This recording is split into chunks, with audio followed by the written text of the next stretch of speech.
Problem है ये मिलेगी। लेकिन उसके बाद अगर प्रॉब्लम आती है तो उसका कारण यही है। उसके बाद macaroni with highly brown specs, मतलब कभी कभी आप जो है जो पास्ता है उसके ऊपर आपको थोड़े ब्राउन कलर के धब्बे से नजर आएंगे। उसका क्या कारण है?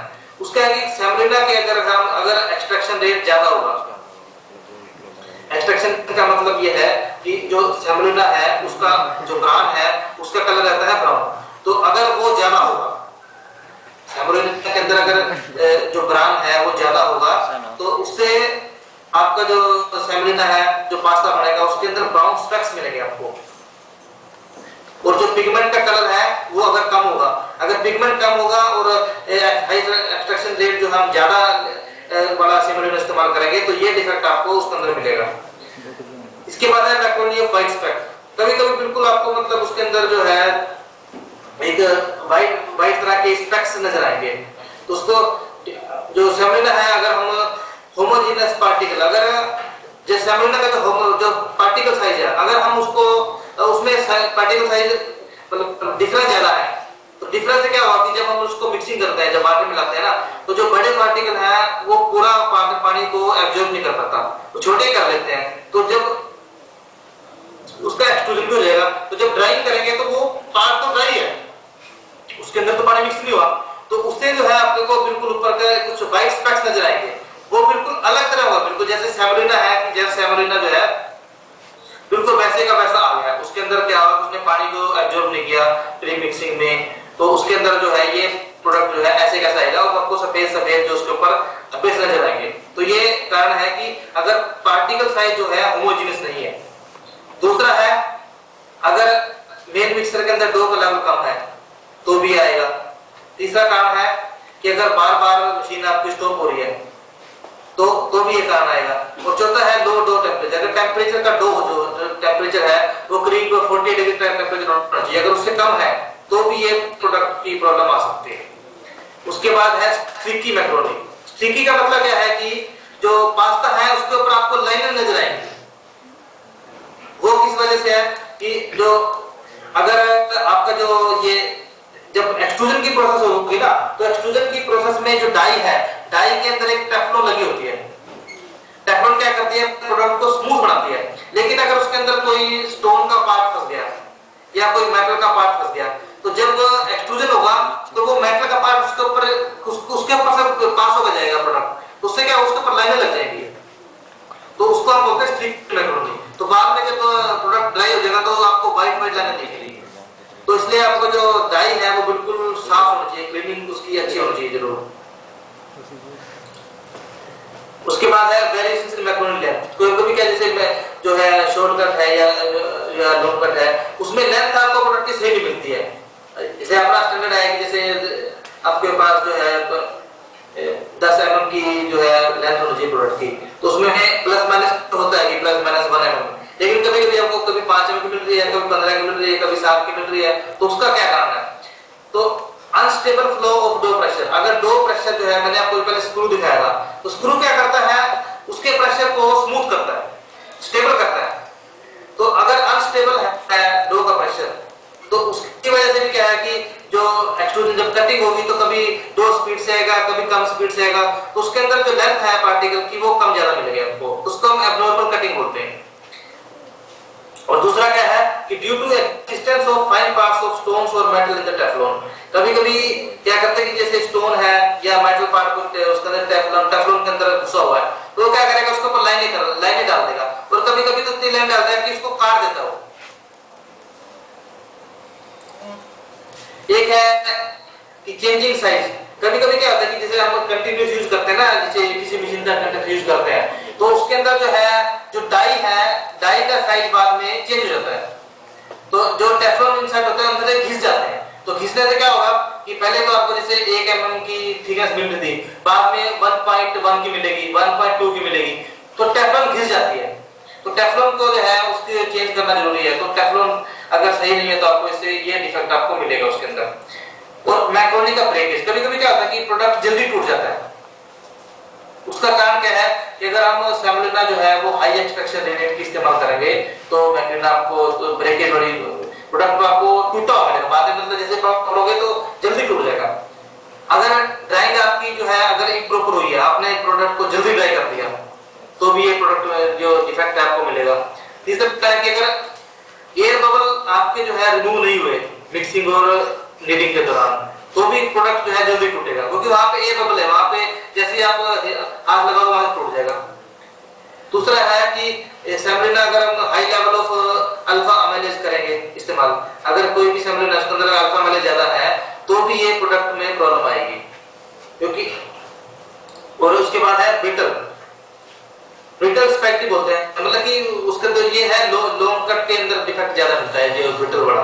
तो ब्रिटल वाला जो है इसका क्या है, कारण क्या है, अगर हम हाई एक्सट्रेक्शन रेट का फ्लोर यूज करेंगे तो भी ये डिफेक्ट मिलेगा। दूसरा है कि अगर ग्लूटेन की क्वालिटी अच्छी नहीं है, ग्लूटेन कम है, उसकी क्वालिटी भी अच्छी नहीं है, तो भी आपको ये ब्रिटल स्पैगेटी मिलेगी। और इन अगर एयर बबल आपके रिमूव नहीं हुए पूरी तरह से, तो भी ये डिफेक्ट मिलेगा आपको। और एक है इम्प्रॉपर ह्यूमिडिफिकेशन जोन, तो जब हम मॉइस्चर निकालते हैं तो उसको कुछ एक ह्यूमिडिफिकेशन जोन होती है हमारी, जो प्रोडक्ट से मॉइस्चर निकालने में हेल्प करती है। तो अगर वो इम्प्रॉपर है तो भी आपको ये डिफेक्ट मिलेगा। और एक है लास्ट डिफेक्ट जो है स्पॉइल्ड या मोल्डी मैक्रोनी प्रोडक्ट, कि मतलब प्रोडक्ट के अंदर फंगस लगी हुई है। तो वो उसका कारण क्या है कि अगर प्रोडक्ट का मॉइस्चर का हाई जो अगर मॉइस्चर है 12.5% आपने, तो अगर उसका मॉइस्चर ज्यादा है 12.5 से ज्यादा है, 13 है, 13.5 है, तो भी वो क्या है कि माइक्रोबियल ग्रोथ उसके अंदर जल्दी हो जाएगी। और दूसरा कारण है कि जो आपका मिक्सर है और ड्रायर है, अगर वो पूरी तरह से साफ नहीं है, उसके अंदर माइक्रोबियल कंटामिनेशन है, तो भी ये डिफेक्ट आपको बाद में प्रोडक्ट के अंदर मिलेगा। और एक डिफेक्ट है कोर्स टेक्सचर मैक्रोनी, मतलब कोर्स टेक्सचर का मतलब है कि जो सरफेस है उसका स्मूथ नहीं है। स्मूथ कब नहीं होगा, अगर सेमोलिना का जो ग्रेन्यूल साइज है वो सही नहीं है, जैसा नहीं है, तो भी आपको ये डिफेक्ट मिलेगा। और अगर वैक्यूम इम्प्रॉपर है, वैक्यूम कम ज्यादा है और एयर बबल है, तो वो क्या करते हैं, मतलब कि जैसे आप प्रोडक्ट के ऊपर हाथ लगाओगे तो आपको कहीं से आपको उठा हुआ, कहीं से दबा हुआ ऐसा प्रोडक्ट मिलेगा। तो ये दो कारण है। और तीसरा है कि अगर टेफ्लॉन इंसर्ट जो है, जो डाई होती है, डाई के अंदर जो टेफ्लॉन है, अगर उसको खराब हो गया तो उसकी वजह से भी कभी-कभी प्रोडक्ट में आपको स्मूथ सरफेस नहीं मिलेगा।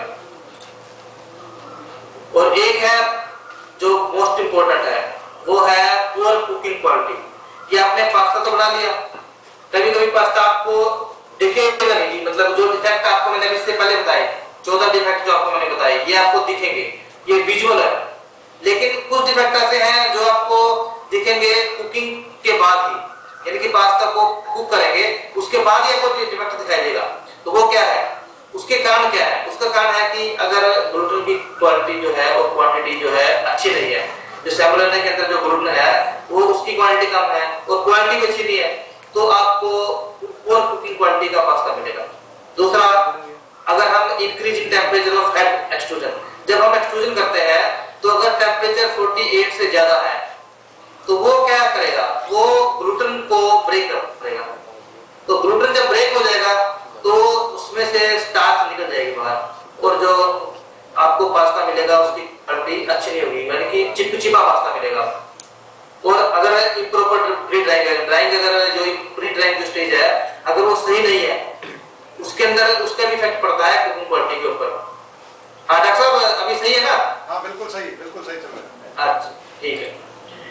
और एक डिफेक्ट है क्रैकिंग, ये भी बहुत इंपॉर्टेंट है। जो डिफेक्ट क्रैकिंग में क्या होता है कि अगर इसका रीजन क्या है, इसके अंदर टेफ्लॉन के इंसर्ट जो है अगर वो अंदर से कट गया है या फट गया है तो उससे क्रैक आएगा प्रोडक्ट के अंदर। दूसरा है इम्प्रॉपर ड्राइंग, अगर ड्राइंग आपकी टेम्परेचर स्टेबल नहीं है तो उससे भी क्रैक आएगा प्रोडक्ट, क्योंकि क्रैक का मतलब क्या है कि जो मॉइस्चर है प्रोडक्ट के अंदर वो सही तरीके से नहीं निकला, तो उस वजह से प्रोडक्ट में क्रैक आएगा, डिफेक्ट। और तीसरा है इम्प्रॉपर कूलिंग, अगर कूलिंग भी प्रोडक्ट की सही नहीं है उसका भी डिफेक्ट आएगा, क्रैक। और एक ह्यूमिडिफायर को अगर ये प्रॉपर काम नहीं कर रहा तो भी, क्योंकि ह्यूमिडिफायर का काम जो है प्रोडक्ट में से मॉइस्चर को निकालना होता है, ये हेल्प करता है। एक ये सर्टेन लेवल ऑफ जो ह्यूमिडिटी है प्रोडक्ट में से, जैसे आपने अभी मैं एग्जांपल देता हूं, आप सोच रहे हो कि ह्यूमिडिफायर का कैसे रोल है, मैं बताता हूं आपको कि आपने जैसे गर्मी के अंदर कभी कभी गर्मी ज्यादा होती है लेकिन बॉडी में से मॉइस्चर नहीं निकलता, लेकिन अगर इन्वायरमेंट के अंदर ह्यूमिडिटी ज्यादा है लेकिन टेम्परेचर कम है तो आपकी बॉडी में से पसीना ज्यादा निकलेगा। तो ये रोल है ह्यूमिडिटी का उसके अंदर ड्राइंग के अंदर। इसके बाद आता है आपने पास्ता तो बना लिया, तो अभी आपको पास्ता अच्छा बना है कि खराब बना है तो वो कैसे आप पता करोगे? तो उसके लिए हम क्या करते हैं, कुकिंग करते हैं पास्ता की। तो हर एक जो पास्ता की शेप है उसके ऊपर लिखा होता है कि आपने कितने टाइम के लिए कुकिंग करना है। जैसे शॉर्टकट है, शॉर्टकट शेप में करीब हमारा 4 मिनट से लेकर 10 मिनट तक का कुकिंग टाइम। कुछ शेप ऐसी है जैसे मिनिएचर शेप जो हमने पहले शुरू में डिस्कस किया था, मिनिएचर शेप या सूप शेप, उसके अंदर कुकिंग सिर्फ हम 4 मिनट या 5 मिनट के लिए करते हैं। और जो कुछ नॉर्मल शेप्स है उसमें 8 मिनट भी कुक करते हैं, 10 मिनट भी करते हैं।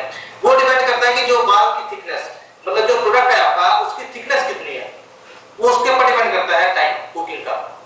तो हर एक प्रोडक्ट का जो है एक कंपनी जो पहले आर&डी करती है कि कितना प्रोडक्ट की थिकनेस है, तो वो टेस्ट आर&डी करने के बाद एक टाइम उसके ऊपर हर एक प्रोडक्ट पे लिखती है कि इसको आप 6 से 8 मिनट के लिए कुकिंग करो।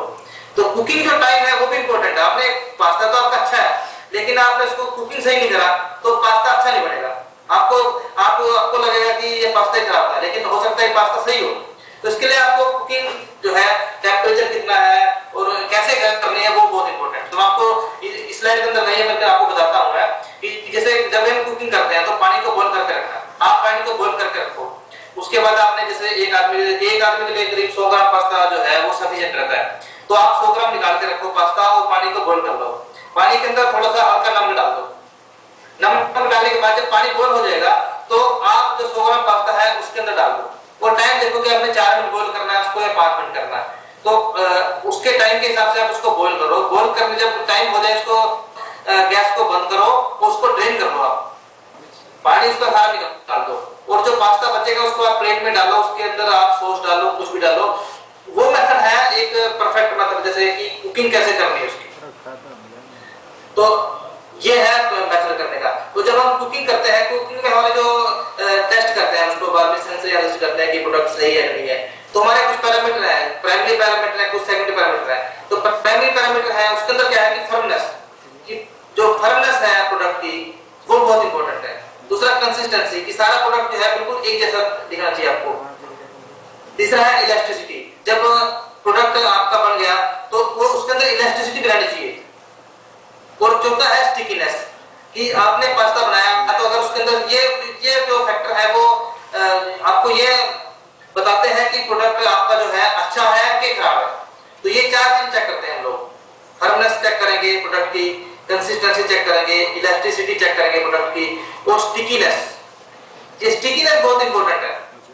अगर आपने प्रोडक्ट को जैसे 6 मिनट के लिए आपने कुक करना था, अगर आपने उसको 10 मिनट कुक कर दिया, उसमें क्या होगा, 10 मिनट कुक करने से जो ग्लूटेन का स्ट्रक्चर है वो डैमेज हो जाएगा। वो डैमेज होने से जो अंदर उसके जो स्टार्च थी वो निकल के बाहर आ जाएगी, और बाहर आएगी स्टार्च क्या होती है, स्टार्च तो चिपचिपी होती है, तो उसमें आपको प्रोडक्ट को स्टिकीनेस नजर आएगा। लेकिन स्टिकीनेस अगर आपने प्री ड्राइंग जो ड्राइंग है वो सही नहीं करी थी तो उसके कारण भी स्टिकीनेस आएगा। और जो कुछ सेकेंडरी पैरामीटर है वो है कि च्यूइनेस, कि जब आप पास्ता को दांत के नीचे रखेंगे, उसको चबा के देखेंगे ना, तो उससे भी आपको एक पास्ता की अच्छी क्वालिटी का और खराब क्वालिटी का पता लगेगा। और बल्कीनेस के मतलब वो भी च्यूइंग से रिलेटेड है, दोनों चीजें। तो जब आप उसको दांत के नीचे रखते हो तो आपको एक मतलब उसको हम बोलते हैं अल्टरनेटिव बोलते हैं, कि दांत के नीचे जब आपने पास्ता को रखा तो आप उसको काटोगे ना, जब उसको पास्ता को चबाने के लिए, तो वो एक फीलिंग होती है जो वो आपको पता लगेगी, वो च्यूइनेस बोलते हैं उसको। च्यूइनेस और बल्कीनेस जो है ये दोनों कैरेक्टर उसके अंदर आते हैं। अभी आपने हम लोग इतने डिस्कस कर लिया कि पास्ता ये है, पास्ता वो है, क्या है। अब आप सोचोगे कि पास्ता हमें क्यों खाना चाहिए। पास्ता हम, क्योंकि इसके कई कारण है। देखो, एक तो सेफ प्रोडक्ट है बिल्कुल, और इजी टू प्रिजर्व है। इसकी शेल्फ लाइफ जो है पास्ता की, अगर आपको उसका मॉइस्चर बिल्कुल सही है 12.5 है, तो अगर मॉइस्चर बिल्कुल सही है तो आप उसको 2 साल तक पैकेट के अंदर बंद करके रख सकते हैं, उसको कुछ से भी उसकी जो क्वालिटी है वो बिल्कुल आपको देगी। तो इजी है मतलब सेफ और इजी है प्रिजर्व करने के लिए। तो है मुझे अपनी हेल्थ की फोटो करते हैं, ये चीज खाई है, ये खाई है, तो इस तरह से जो अपने को खाना चाहिए। अच्छा, एक मिनट पहले मैंने आपको बताया कि safe and easy to preserve product, यानी कि ये प्रोडक्ट जो है सेफ है, ये जल्दी से खराब होने प्रोडक्ट नहीं है। इसकी शेल्फ लाइफ जो है वो 2 साल है। 2 साल अगर हम प्रोडक्ट को अच्छी तरह से स्टोरेज करके रखेंगे तो 2 साल तक ये प्रोडक्ट खराब मिलता है। और आजकल लोग अपनी हेल्थ के लिए भी ज्यादा चिंतित रहते हैं, भैया ये चीज खानी है या नहीं खानी, इसके अंदर फैट ज्यादा है, इसके अंदर वो ज्यादा है, तो उसके हिसाब से भी इसके अंदर सब चीज जो है परफेक्ट मात्रा के अंदर है, तो आप इसको खा सकते हैं। तीसरा, इसका टेस्ट जो है वो बहुत अच्छा है, मतलब तो आप इसको अगर अच्छी तरीके से बनाओगे तो आपको बहुत ही अच्छी टेस्ट का पास्ता मिलेगा आपको। और इसके अंदर ये जो है अपन बात है किससे है, इसके अंदर हमने इस्तेमाल करा सूजी और पानी, तो इसके अंदर जो है सब कुछ इंग्रेडिएंट्स जो है नेचुरल है, कोई भी आर्टिफिशियल चीज हमने इसके अंदर मिलाई नहीं। और चौथा है कि इसके अंदर जो है मतलब एक कैलोरी वैल्यू फूड है। कैलोरी वैल्यू मतलब है कि इससे खाने से आपको एनर्जी भी मिलेगी, यानी कि खाने खाया और कुछ मिला नहीं, आपको इससे एनर्जी भी मिलेगी।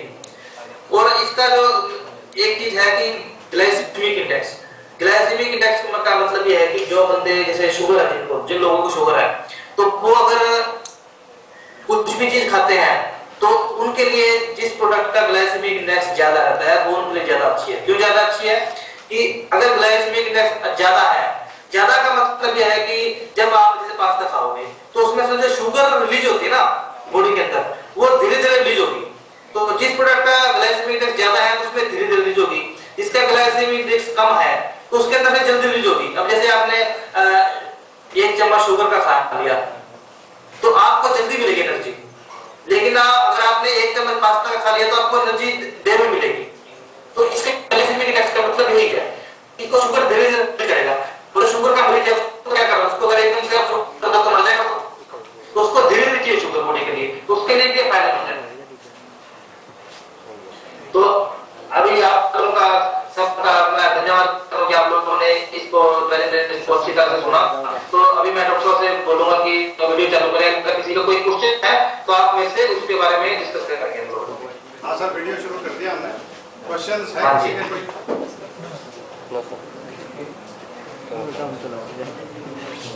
आपका वीडियो भी ऑन कर लीजिए। हाँ आ गया। हाँ मैंने ऑन कर दिया। अगर आपको कोई क्वेश्चन पूछना है पास्ता से रिलेटेड तो आप एक एक करके क्वेश्चन पूछो। है किसी का क्वेश्चन पास्ता से रिलेटेड कुछ भी जो अभी उन्होंने बताया या उससे रिलेटेड और कोई जानकारी लेनी हो? अच्छा डॉक्टर, मैं इनसे पूछूंगा कि ये लोग पास्ता के बारे में जानते हैं, सिर्फ पास्ता देखा कैसा होता है मार्केट के अंदर? पास्ता किस किस ने देखा है? इनमें से कौन कौन से प्रोडक्ट खाए आपने पास्ता से? चाउमीन किस किस ने खाई है? सभी ने खाई है। तो चाउमीन क्या है? ये भी तो पास्ता प्रोडक्ट है। चाउमीन जो है वो पास्ता से डिफरेंट है, उसकी प्रोसेसिंग डिफरेंट है, वो सब चीज जो पास्ता है उसके अंदर सिर्फ सेमोलिन से बना, लेकिन जो चाउमीन है उसके अंदर कई तरह के इंग्रेडिएंट होते हैं। उसके अंदर हम लोग क्या करते हैं सोयाबीन ऑयल जैसे ऑयल मिलाते हैं, वो आटे से बनता है, और भी तरह के अंदर उसके इंग्रेडिएंट्स है। इसके अंदर ऐसा कुछ भी नहीं है, सिर्फ नेचुरल है, मतलब कि आपने जैसे सूजी से बनता है उसको खा लिया आपने। तो अब इस प्रेजेंटेशन के बाद आप जब भी मार्केट में जाओगे तो कम से कम एक पैकेट जो है पास्ता का लेके आओ, उसको देखो कैसा होता है, क्योंकि थ्योरेटिकल जो है और प्रैक्टिकल चीज में बहुत डिफरेंस मिलता है। आपने पढ़ा और जाके उसको देखा नहीं, ये बहुत इंपॉर्टेंट है। आप जाके मार्केट में हर एक आदमी जो है यहाँ से जाने के बाद कम से कम शाम को एक एक पैकेट जो है पास्ता करेगा और उसको बना के देखना, उसके ऊपर देखना है मेथड लिखा होता है कि आपने इसको कैसे बनाना है, ठीक है? तो उस मेथड से आपको बढ़ाओ, उसको देखो, क्योंकि फूड टेक्नोलॉजी जो फूड टेक्नोलॉजिस्ट है उसके लिए जो है ये बहुत इंपॉर्टेंट है कि थ्योरी और प्रैक्टिकल, आपने जो चीज पढ़ा है वो चीज आपको प्रैक्टिकल भी दिखनी चाहिए, पता होनी चाहिए। सिर्फ आपने पास्ता को पढ़ लिया तो आप सिर्फ कल्पना कर करेंगे कि यार पास्ता ऐसा होता होगा, पास्ता कैसा होता होगा। तो मार्केट में बहुत तरह का पास्ता, मैं अभी आपको बताता हूँ, मार्केट के अंदर सनफिस्ट का पास्ता बहुत ज्यादा मिलता है, अभी मैगी का पास्ता भी मिलता है। तो उसको आप इस्तेमाल करके देखो कि खाने में कैसा लगता है, तभी आप दूसरों को बता पाओगे कि कैसा है। क्योंकि हम तो यहाँ पे 3 साल से काम कर रहे हैं यहाँ पे इंडस्ट्री के अंदर, हमें ये तो पता है कि कितने तरह का पास्ता है, कौन सा कैसा लगता है, कौन सा खाने में कैसा है, कौन सा अच्छा है, कौन सा कैसा है। तो ये भी आप लोग इसको प्रैक्टिकली इस्तेमाल करके देखो पास्ता को। किसी को और कोई क्वेरी? कुछ पूछना हो? कोई क्वेरी नहीं किसी की? सारा समझ में आ गया? कंपोजिशन आएगी सर किस चीज की? पास्ता की मेन कंपोजिशन मेन तो सेमोलिना है इसमें, और उन्होंने बताया कि इसके अंदर सूजी के अंदर आगे पानी मिला के और उसका आटा तैयार करते हैं। जिस तरह गुथा हुआ आटा होता है ना, गुथा हुआ आटा तैयार करके एक्सट्रूडर में डालते हैं। उसकी पहले प्री मिक्सिंग और फिर मिक्सिंग और फिर एक्सट्रूजन। एक्सट्रूडर में डाल के एक्सट्रूजन कर लिया। आगे जो भी शेप्स एंड डाई होती है, उस डाई में से जैसी शेप निकलेगी उसकी कटिंग कर ली, या लंबे स्ट्रैंड्स ले लिए, उनकी फिर बाद में कटिंग होती है। तो बहुत सिंपल टेक्नोलॉजी है और काफ़ी अच्छा न्यूट्रिटिव वैल्यू का प्रोडक्ट इससे तैयार होता है। कोई इसके अंदर एडिटिव्स नहीं होते, सिर्फ वाटर और सेमोलिना, इससे मिलके आपका पास्ता बनता है। उसमें अगर आपको कोई न्यूट्रिशन ऐड करना है, जैसे बताया था कि ग्रीन कलर का अगर पास्ता बनाना है तो उसके लिए आप उसके अंदर क्या मिला रहे थे? तो पालक मिलता है, टोमेटो जूस मिलाते हैं उसके अंदर रेड कलर के लिए। और कुछ पास्ता जो है वो पूरा आटे से बनता है, मतलब होल व्हीट फ्लोर से बनता है, उसका कलर थोड़ा ब्राउन आता है। क्योंकि आजकल जो है लोग हेल्थ कॉन्शियस ज्यादा है, तो सेमोलिना के बजाय कुछ पास्ता जो है मार्केट में अवेलेबल है जिसको हम होल व्हीट फ्लोर पास्ता भी बोलते हैं। राकेश जी, एक जो आइसक्रीम, जो लच्छे वाली आइसक्रीम होती है, इसके जो लच्छे हैं वो भी पास्ता ही है या कुछ अलग है उनकी प्रोसेसिंग? वो भी नहीं, वो स्टार्च से बनते हैं, वो स्टार्च से बनते हैं डॉक्टर साहब। अच्छा, इसमें आप सेमोलिना यूज कर रहे हैं डायरेक्ट? हाँ, इसमें तो हम लोग सेमोलिना यूज करते हैं, और जो लच्छे हैं वो स्टार्च से बनते हैं, इसलिए उनका ज्यादा व्हाइट कलर होता है। हाँ, उसके अंदर व्हाइट कलर ज्यादा मिलेगा आपको। जो पास्ता मिलेगा बिल्कुल येलोइश कलर का, गोल्डन कलर का। और ये भी ड्यूरो मीट से बनाओगे तभी मिलेगा, क्योंकि ड्यूरो मीट के अंदर जो है प्रोटीन कंटेंट ज्यादा है और बीटा कैरोटीन भी ज्यादा है, जिसकी वजह से जो है येलोइश पास्ता मिलता है आपको। इसका एंडोस्पर्म, अभी मैं आपको बताता हूँ, जो मार्केट से आप लोग सूजी लेके आते हो ना, उसका कलर थोड़ा सा आपको ये क्रीम स्टाइल मिलता है, लेकिन जो ड्यूरो मीट की सेमोलिना है ना, ये आपको मतलब क्रीम के साथ साथ थोड़ा येलोइश मिलेगी, क्योंकि इसके अंदर जो है ना बीटा कैरोटीन ज्यादा है, इसलिए हम इसको प्रेफर करते हैं पास्ता बनाने के लिए। तो बच्चों की तरफ से तो कोई क्वेरी नहीं है। मैडम, आप कुछ पूछना चाहेंगे? तो हमारी तरफ से तो अभी कोई क्वेरी नहीं है। शायद आपने पता इतना दिया कि उसको हजम करने में भी हमें टाइम लगेगा। नहीं, आपके पास प्रेजेंटेशन है मेरी, तो जब भी मतलब अगर बाद में भी किसी का क्वेरीज हो तो आप लोग उस पर डिस्कस कर सकते हैं। जी जी।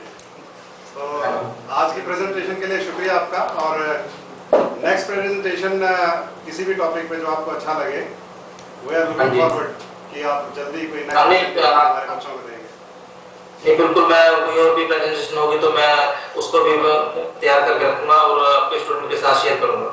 हमारे स्टूडेंट नेक्स्ट वीक से ट्रेनिंग पे जा रहे हैं, जो फाइनल ईयर स्टूडेंट्स हैं। तो ठीक है, मैं चाह रहा था कि क्योंकि आप तो इंडस्ट्री में 10 साल से डायरेक्ट जुड़े हुए हैं, तो इन बच्चों को थोड़ा सा टिप्स दें कि how to work in industry, वहाँ पे आपको कैसा एटीट्यूड रखना है, किन किन बातों का ध्यान रखना है, क्योंकि they are going to be food technologist of the future.